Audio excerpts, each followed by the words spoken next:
What's up mga kabsat? Ito na po, magbi-milking na tayo. Medyo umuulan. Ulan. Nga. So yun na nga mga kabsat. Punta na tayo sa farm. Tara, let's go. Ito yung milking shed. Diyan namin gagatasan yung mga baka mamaya. Magdidrench ako. Magdidrench ako mamaya. Ayan yung gagamitin ko. So yeah, ayan yung milking shed namin. Tapos ito yung mga bulls. Mga baby bulls ko. Pinalabas na sila ni Tony para maka-experience sila ng damo. Ayan. Ayan na sila. Behave sila, diba? Behave na behave yung mga yan. Manang-mana sa nanay nila. Char. Yan guys.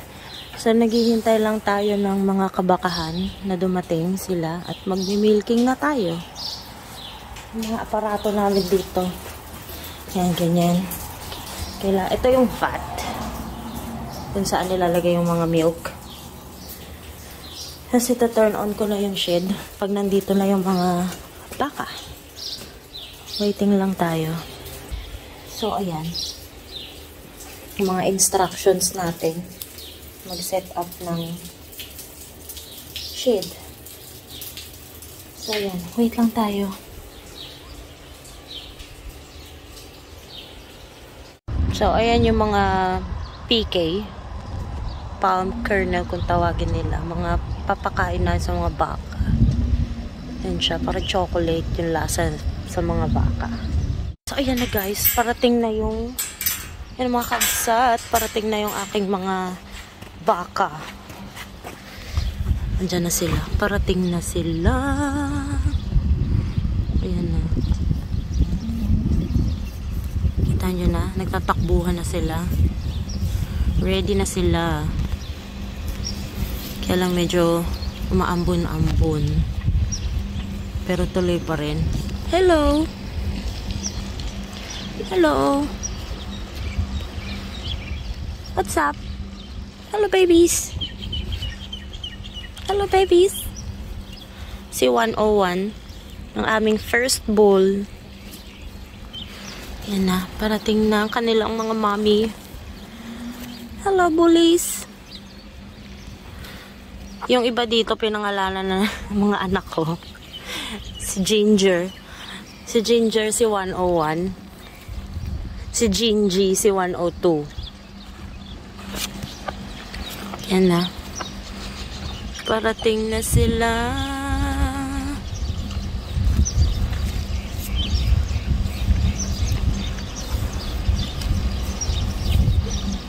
So magmi-milking na tayo. Hello. So ayan guys, parating na sila. Kung sana yan silang pupunta dito. Lilinya na yan sila.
So, ayan guys, tapos na akong mag-milking. Magpapadede na tayo ng mga baka.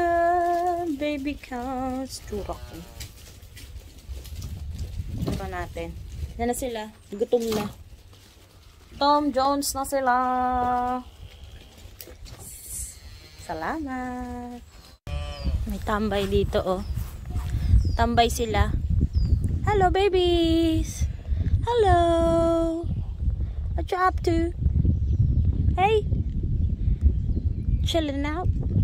Yeah? Yeah? Chilling out? Waiting for tomorrow's milk? Yeah? See you later. Tsura natin. Basa tayo ng ulan. Pangit ng weather. Weather sa labas. Diba? Umuulan na naman sa Tiaroha. Diba? Gusto nyo yan? Kanta ko. Gusto nyo yan? Alright. Uwi na! Sure.